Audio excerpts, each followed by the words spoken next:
Ghana, my name is Benjamin Akakpo, and shortly I'm going to be sharing with you my blunt thoughts, like I would usually do on a Friday morning. Today I've titled my blunt thoughts, Evicting Our Football, Shifting the Electoral Goalposts, and Pampering Galamsey Skulduggery. Why we continue to bleed. Evicting our football, shifting the electoral goalposts, and pampering Galamsey skulduggery. Why we continue to bleed. You know, living in this country will never make sense until we get our politics right. Because we ourselves, as a people, have become so political that we can't see beyond our political noses. You see black, you say it's white for political expediency. But expediency is for the short term. How about the long term? How about the future? Near future, medium future, distant future. And that's what some of us think about. And some of you, I mean, it's good. When I go around, I meet a lot of people who will be, oh, Mr. Akakpo, oh, this and that, and you're doing such a fantastic job. Yeah, there are the few nefarious nuts who will be like, oh, and you're too hard on us, and they've forgotten the past. But today, I want to reflect on three crucial issues because this country, every day, makes less and less sense to me. Unless we are not thinking, I'm sorry. Because you don't go to, and you see, for some of us who are, at least we've traveled, Kakra. Oh, and you say, but we've traveled. And some of you have too. And you see what is happening here. You see that it does not make sense. But because of political myopism, you are politically short-sighted. So you see, but you pretend. You shift goalposts. Yeah, the party when they try me fruma. Oh, medium me free hantino. Yeah, they are to NDC. Oh, aha, yeah, they are to MPP. Eba boye ni na yetriso. What is here? Let's keep playing those games. The day wahala will come, God forbid. Like I was telling someone in the studio during the news review this morning, me, I've seen war, I've seen chaos before. No one wants that.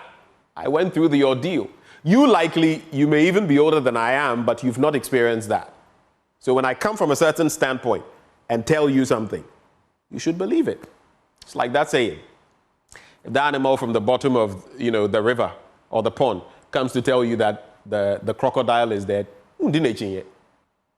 but come with me to the slides, because the first thing, though it's probably the least issue among the three I'm going to look at, it boggles my mind how a footballing nation like Ghana got to this point. Pitch, so I say a pitcher, haircut and quay. So we are there, so bonus sakura. That is one of our pitches. Whether you go to Ohenejan, Baba Yara, and the rest of them. And I'll share with you the horrifying bit about the cost. How many millions, dollars and cedis we've expended into these. And today, we can't even find a pitch in Ghana on which to play qualifiers. And so we are exploring going to Togo. Togo! I'm not denigrating Togolese. But if we talk of footballing nations and football infrastructure, Ghana, Togo, which one? How did we get here?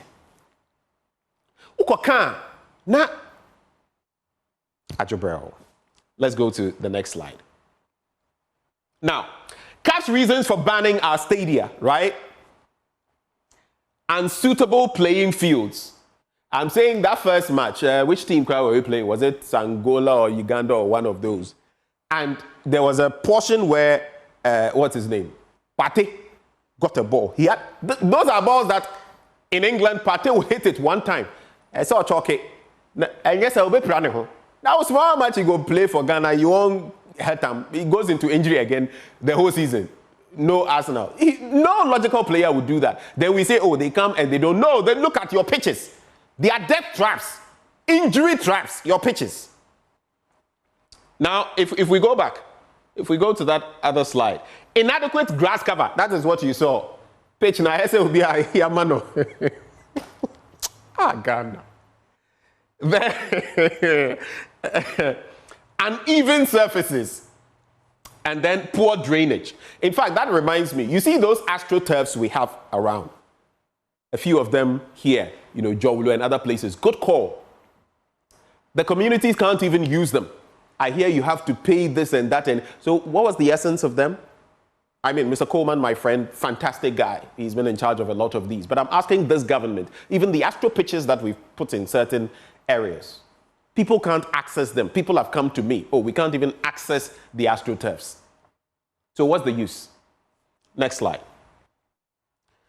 But this is where, shall we go to the next slide? This is where it gets interesting. Because I always like dealing with figures, value for money, and whether it makes sense to you. Expenditure on stadia projects in Ghana. One by one. Let's do this. University of Ghana Stadium. It was practically done. All Africa Games. 34 million. And I'm not talking CDs here. I'm talking Soko dollars. American dollars. Not Australian dollars. Not Canadian dollars. American dollars. 34 million. Ohenijan Stadium. 49 million. Baba Yara Stadium, 37 million. When I say it, you add the million. Tamale Stadium, 77. I said lotto numbers. Oh. And then Cape Coast Stadium, 33.5. Look, I've not added it. I'm just deciding to do this. If you do the math, this is like 50, 83. That'll give you 100 and about 20. This is about 197. You are talking of about 205 million, 203.5 million. I just did this of dollars expended on these stadia from the University of Ghana, Ohenijan, Baba Yara, Tamale to Cape Coast. And as of now, we can't find one to play on. And someone will say, oh, the NSA boss has been sacked. Did we have to get here? How about the sports minister? Oh, the GFA, the Maon they come. Just a and you say it, and I'm sorry, some ignoramus will sit in some corner because of political affiliations and say, in your entire lifetime, when have you seen this happen before? Tell me. When? Such a disgrace. Next slide. Then, CAF will also come and tell us that $260,000 was paid for pitch maintenance in Ghana to our FA, 260,000. We could have expended it in such a way that the pitches will be there, will be organizing all kinds of events on the pitches. And who knows where the money goes. After all, Stoneboy, after his own, the Sports Authority and others were saying they had collected one sum.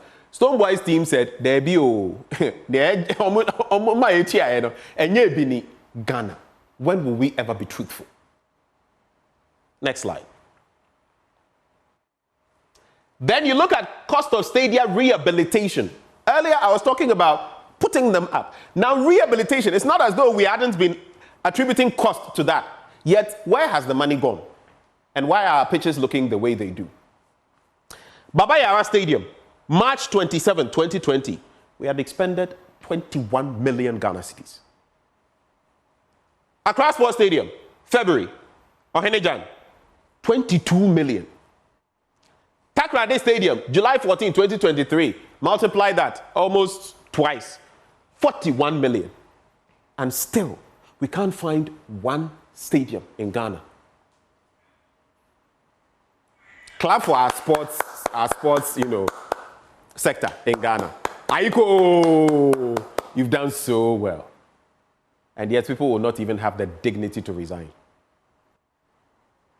And people in Ghana, ordinary citizens, will not push for it because of political party. I say, look, in the other jurisdictions, they are no better than we are. You can't do this in Japan, Norway, Finland, some of these jurisdictions. Oh, we are not there yet. When will we get there?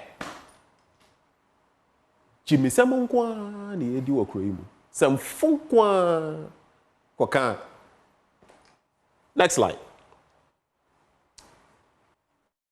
And the response from the sports ministry, issues with Accra Sports Stadium are being addressed. In the meantime, we are going to another country to go and play. University of Ghana Stadium awaiting CAF inspection. That one, Mr. Sports Minister, I beg you, because I don't want to hear another pay on.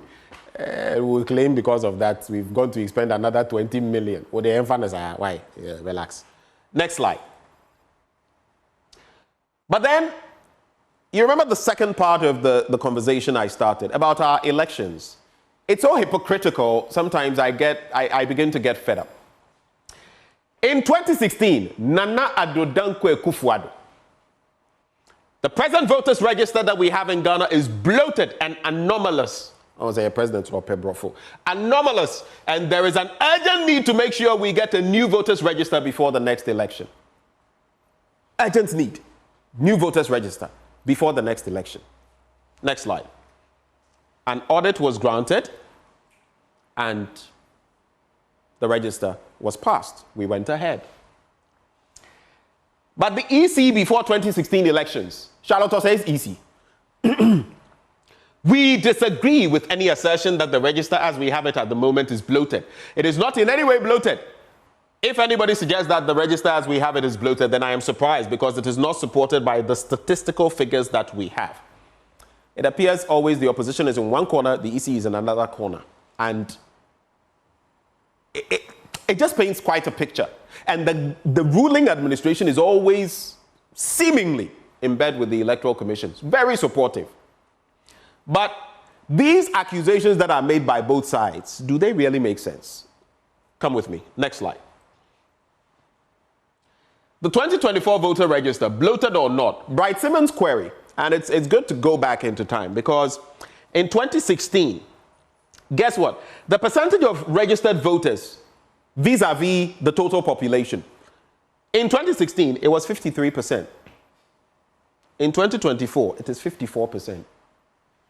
So if we are using Nanado's logic, if this was bloated, then this must be bloated. But it is not necessarily so. Which is why politicians ought to be careful. Because you see, what you said back then, now is hanging around your neck like an albatross. It may not necessarily be bloated. But you see, you see how politics can get you. And let's go to this final one. Let's go. Next slide. Now, I'm ending with Galamsey because I think recently I heard the National House of Chiefs president talking about, and we shouldn't end we shouldn't say we want a wholesale ban and all of that. Sometimes I listen to some of the chiefs as well, and I shake my head. Michel Mudin, no disrespect, but some of our traditional rulers are a grave part of our problem. I read everything Nana had to say, and I got a bit worried. But I understand how the system is, and I'm not going to go direct on Nana for the sake of some scintilla of respect for the chieftaincy institution. But I think some of our leaders, they would do themselves better service by keeping mute. I think so, honestly. Now, organized labor is also saying, and this will be my final bit, while the government team accepted these proposals, it requested additional time to engage other stakeholders. We want to reiterate that our initial demands remain unchanged, and if a favorable response is not received by the end of September 2024, organized labor's intended actions would be rolled out. Well, I am not government. I am not Akufo-Addo. I am not the Lands and Natural Resources Minister, Honorable Jinapo, or anybody. I guess our leaders will decide for us.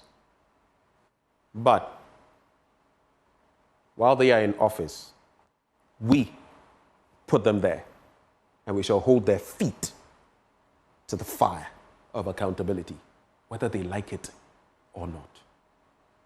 My name is Benjamin Akakpo. These are my blunt thoughts shared with you, raw, hot, unedited, undiluted.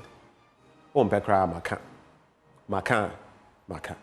Thank you for watching Ghana 4. Up next, we have a conversation on the 24-hour economy. I'll be right back.